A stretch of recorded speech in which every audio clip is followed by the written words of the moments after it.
প্রিয় উপস্থিতি, জাতীয় উলামা মাশায়েখ আইম্মা পরিষদ কেন্দ্রীয় কমিটির উদ্যোগে অন্তর্বর্তীকালীন সরকার কেমন বাংলাদেশ চাই শীর্ষক আজকের এই মতবিনিময় সভায় আলহামদুলিল্লাহ আমাদের অনেক আলোচকবৃন্দ উপস্থিত হয়েছেন। একে একে সকলের মুখ থেকে আমরা আলোচনা শুনব।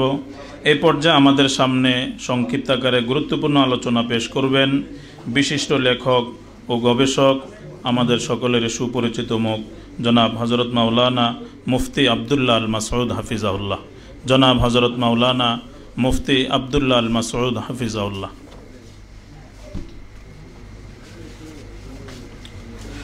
আসসালামু আলাইকুম ওয়া রাহমাতুল্লাহি ওয়া বারাকাতুহু।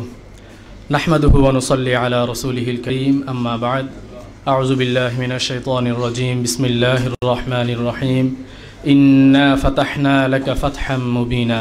সাদাকাল্লাহুল আলিয়্যুল আযীম। আজকের এই আয়োজিত জাতীয় উলামা মাশায়েখ আইম্মা পরিষদ কর্তৃক অন্তর্বর্তীকালীন সরকার কেমন বাংলাদেশ চাই শীর্ষক মতবিনিময় সভার সম্মানিত সভাপতি, আমন্ত্রিত সাংবাদিকবৃন্দ, ওলামায়ে কেরাম এবং সাধারণ যারা শ্রোতা আজকের এখানে উপস্থিত হয়েছেন, সকলকে আমি অন্তরের অন্তঃস্থল থেকে মোবারকবাদ জানাচ্ছি। আল্লাহর অনেক শুকরিয়া যে আমরা খুব অল্প সময়ের ভেতর দিয়ে একটা রক্তক্ষয়ী সংগ্রাম এবং আন্দোলনের ভেতর দিয়ে একটা ফ্যাসিস্ট সরকারকে খুবই অল্প সময়ের ভেতর দিয়ে আমরা তাদেরকে পদত্যাগ করতে এবং দেশ ছেড়ে পালিয়ে যেতে বাধ্য করেছি। আলহামদুলিল্লাহ, এটা একমাত্র আল্লাহ তাআলার অনুগ্রহ। আমরা পৃথিবীর অন্যান্য প্রান্তের বিভিন্ন রকমের সরকার বিরোধী আন্দোলন সংগ্রামে দেখি যে এটা আরও অনেক দীর্ঘমেয়াদী হয়। সেই তুলনায় বলা যেতে পারে যে আল্লাহ তাআলার বিশেষ অনুগ্রহে খুবই অল্প সময়, মাত্র 2 সপ্তাহের ভেতরেই এই ধরনের একটা ফ্যাসিস্ট সরকার, যেটা প্রায় 15 বছর ধরে ডালপালা বিস্তার করে শেকড়কে অনেক গভীরে নিয়ে গিয়েছিল, এই ধরনের একটা ফ্যাসিস্ট সরকার যারা 15 বছরে দেশের প্রত্যেকটা স্তরে আইন শাসন থেকে শুরু করে আইন শৃঙ্খলা বাহিনী, চাকরিজীবী থেকে শুরু করে প্রত্যেকটা স্তরে যারা তাদের শিকড়কে অনেক গভীরে নিয়ে গিয়েছিল, এই ধরনের একটা মজবুত, এই ধরনের একটা গভীর শিকড় গাড়া একটা সরকারকে অতি অল্প সময়ে ছাত্র জনতার আন্দোলনের মাধ্যমে বিতাড়িত করতে সক্ষম হয়েছে আলহামদুলিল্লাহ। তো ইতিমধ্যে আমরা অন্তর্বর্তীকালীন সরকার পেয়েছি, আমাদের সামনে সরকার এসেছে। দেশের সাধারণ নাগরিক হিসেবে, দেশের সাধারণ জনতা হিসেবে আমাদের কিছু প্রস্তাব আছে। আমরা এই অন্তর্বর্তীকালীন সরকার কেমন দেখতে চাই সেই বিষয়ে আমাদের বক্তব্যগুলো তুলে ধরার জন্যই মূলত আজকের এই আয়োজন। তো শুরুতেই আমরা দেখেছি আমাদের আগের যারা আলোচক ছিলেন তারা খুব চমৎকার অনেক সংস্কারের প্রস্তাব আমাদের সামনে এনেছেন যে আমরা বাংলাদেশকে কেমন দেখতে চাই।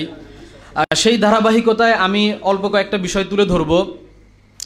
তো শুরুতে আমি ব্যক্তিগতভাবে যেটা মনে করি সেটা হচ্ছে যে কোনো বিষয়ে সংস্কার করার আগে, মানে উন্নয়নের দিকে যাওয়ার আগে হচ্ছে যে সেই বিষয়টার আগাছা যেগুলো আছে, ময়লা আবর্জনা যেগুলো আছে, এটাকে পরিষ্কার করে নেওয়া, এটা একটা গুরুত্বপূর্ণ এবং অত্যন্ত জরুরি একটা বিষয়।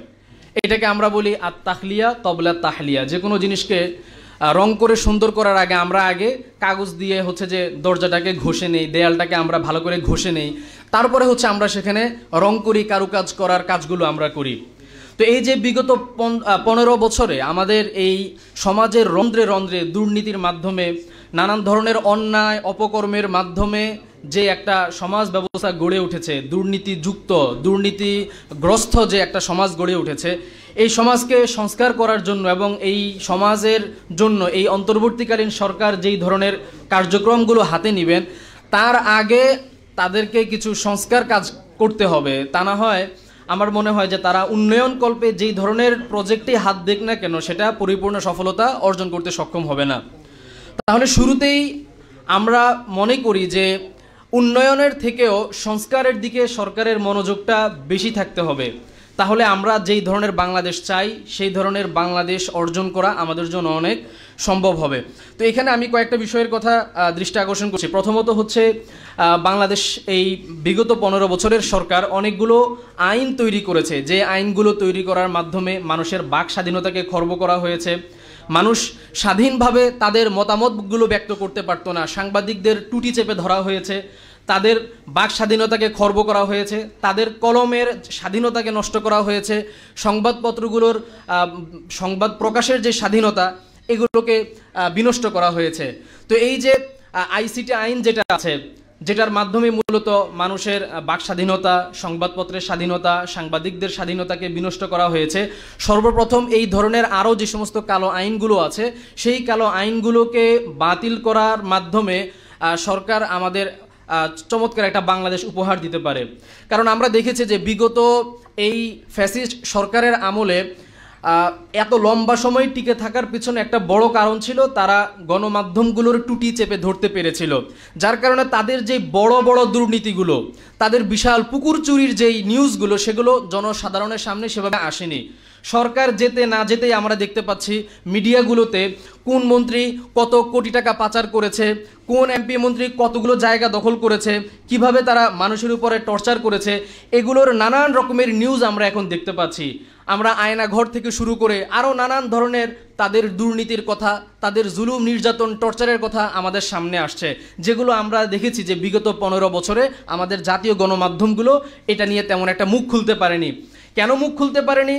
জাতীয় গণমাধ্যমগুলোর মধ্যে কিছু মানুষ তো এরকম আছে যারা হচ্ছে সেই ফ্যাসিস্ট সরকারের পদলেহী ছিল, কিন্তু এর বাইরেও একটা বড় অংশ ছিল এরকম যারা সত্যিকার অর্থেই এই জাতির বিবেক ছিল, যারা এই জাতির দর্পণ ছিল। তারা ইচ্ছা থাকা সত্ত্বেও কিন্তু ওই সমস্ত কালো আইনের কারণে, নিজের জীবনের নিরাপত্তার কারণে, তার পরিবারের নিরাপত্তার কারণে তারা এই জিনিসগুলো তুলে ধরতে পারেনি।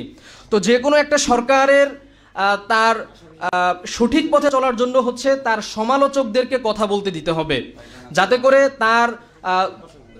তার যে দুর্নীতির জায়গাগুলো, তার অনিয়মের জায়গাগুলো যাতে তুলে ধরা যায়। এবং অন্ততপক্ষে এই স্বাধীনতাটুকু যদি থাকে তাহলেও কিন্তু একটা সরকার ইচ্ছা থাকলেও সে বেপথে চলতে পারবে না, তাকে বাধ্য হয়ে সুপথে পরিচালিত হতে হবে। এই কারণে আমি প্রথম মনে করি যে অন্তর্বর্তীকালীন সরকারের কাছে আমাদের আবেদন, আমরা যেই ধরনের বাংলাদেশ চাই তার জন্য প্রথমেই যে পদক্ষেপগুলো নিতে হবে তার মধ্যে প্রথমেই হচ্ছে এই ধরনের কালো আইনগুলোকে বাতিল করা। দ্বিতীয়ত হচ্ছে আমাদের আইন শৃঙ্খলা বাহিনী যারা আছেন তারা এই 15 বছরে এই বাংলাদেশের জনগণের উপর কী ধরনের অত্যাচার নির্যাতন করেছে এটা নিয়ে আসলে নতুন করে ফিরিস্তি দেওয়ার কিছু নাই। আমরা এখানে যারা উপস্থিত আছে আমরা সকলেই জানি এবং আমরা সকলেই কম বেশ এটার ভুক্তভোগী। তো সুতরাং আইন শৃঙ্খলা বাহিনীকে বিগত 15 বছরে যেইভাবে তারা তাদের দলীয় লোকদেরকে দিয়ে, দলীয় লোকদের পদায়ন করে যেভাবে তারা এটাকে সাজিয়েছে, এটাকে ভেঙে দিতে হবে। তা না হয় এই অন্তর্বর্তীকালীন সরকারের কাছে আমরা যেই ধরনের দাবি দাওয়াগুলো পেশ করছি এটা আসলে কখনোই বাস্তবায়ন করাটা খুব একটা সহজ হবে না। এই কারণে দ্বিতীয়ত হচ্ছে আইন শৃঙ্খলা বাহিনীর অনিয়মগুলো চিহ্নিত করে যারা এই ধরনের অনিয়মগুলো করেছে তাদের বিরুদ্ধে ব্যবস্থা নেওয়া। তৃতীয়ত হচ্ছে সবচেয়ে গুরুত্বপূর্ণ একটা ব্যাপার সেটা হচ্ছে আমরা জানি যে আমাদের বর্তমানে বাংলাদেশে ঋণের বোঝা এত বেশি যে মাথাপিছু প্রতি মানুষের ঋণের বোঝা হচ্ছে প্রায় 1.5 লক্ষ টাকার বেশি প্রতিজন মানুষের। যে লোক ভিক্ষা করে খায় তার মাথায়ও হচ্ছে যে 1.5 লাখ টাকার অতিরিক্ত বোঝা চেপে আছে। তো এই যে বিদেশি ঋণের যে বিশাল বড় বোঝা, এই বোঝাকে কমিয়ে আনতে হবে। এই বোঝাকে কমিয়ে আনা ছাড়া আমাদের অন্য কোনো উপায় নেই। এখন এটা কমিয়ে আনার জন্য বাংলাদেশের মানুষের কাছ থেকে যেভাবে জোর জুলুম করে ট্যাক্স নেওয়া হয়েছিল, এই সরকারও যদি সেই ধরনের ট্যাক্স নিয়ে ঋণগুলো পরিশোধ করার পন্থা অবলম্বন করে, এটা আমাদের জন্য হবে দুঃখজনক। আমরা চাই বিগত 15 বছরে যত পরিমাণ টাকা পাচার হয়েছে, অন্যায়ভাবে যারা টাকা উপার্জন করেছে, টাকাগুলোকে পাচার করেছে, কালো টাকার মালিক যারা আছে, এদেরকে চিহ্নিত করে পাচারকৃত টাকাগুলো ফিরিয়ে আনা হোক এবং এগুলোর মাধ্যমেই এই যে বাংলাদেশের এত এত ঋণের বোঝা এটাকে পরিশোধ করা হোক। এমনিভাবে আরও অনেকগুলো প্রস্তাব এসেছে। আমি এখানে কোন কোন বিষয়গুলো উন্নয়নের জন্য করা দরকার সেগুলো যেহেতু আলোচনাতে এসেছে সেদিকে আমি আর বিস্তারিত যাচ্ছি না। আমি শুধুমাত্র ওই যে সৌন্দর্য বর্ধন এবং উন্নয়ন করার আগে পদক্ষেপ যেগুলো কি হতে পারে, এটা গুরুত্বপূর্ণ 3টা বিষয়ের কথা আমি উল্লেখ করলাম। আমাদের পরবর্তী আলোচক যারা আছেন তারাও আরও অনেক গুরুত্বপূর্ণ বিষয় সামনে নিয়ে আসবেন এবং আমরা আশা করি যদি এই ধরনের পদক্ষেপগুলোকে গ্রহণ করা হয় তাহলে আমাদের বাংলাদেশ সোনার বাংলাদেশ হবে। আমরা যেই ধরনের একটা শান্তি, সম্প্রীতি এবং উন্নয়নের বাংলাদেশ চাই সেই ধরনের একটা বাংলাদেশ আমরা উপহার পাবো ইনশাআল্লাহ তাআলা। আসসালামু আলাইকুম ওয়া রাহমাতুল্লাহি ওয়া বারাকাতুহু।